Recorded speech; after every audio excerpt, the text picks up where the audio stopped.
le temps ne semble pas avoir d'emprise sur lui. À 94 ans passés, Hugo Frey apparaît toujours en forme.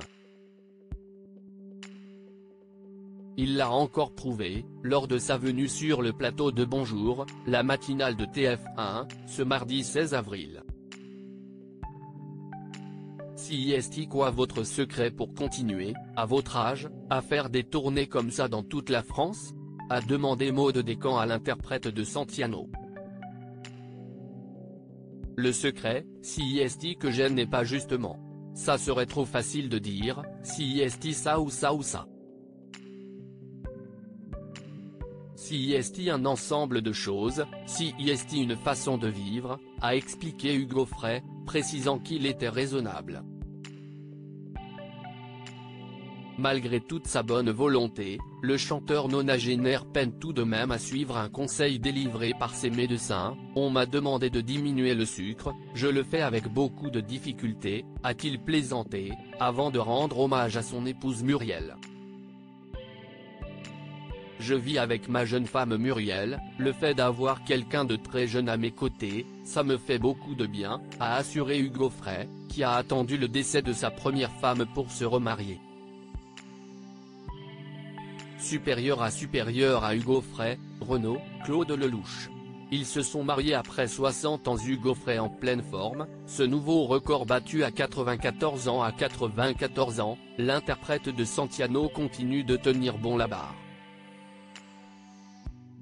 Je suis en pleine forme, a-t-il assuré, lors d'une interview accordée à La Voix du Nord, en février dernier.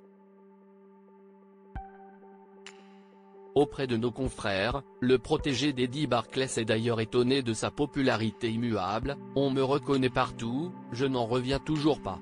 Les voitures ralentissent pour me saluer.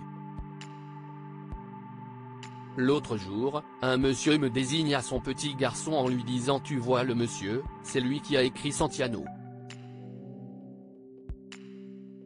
Si le nonagénaire connu pour sa musique entraînante et folklorique est encore une bête de scène, il assure aussi sur le petit écran. En effet, de passage dans une célèbre émission de France 3 début février, Hugo Frey n'avait pas manqué de fédérer une nouvelle fois, comme il l'a détaillé auprès du quotidien, « J'ai fait l'émission Vivement Dimanche à la télévision.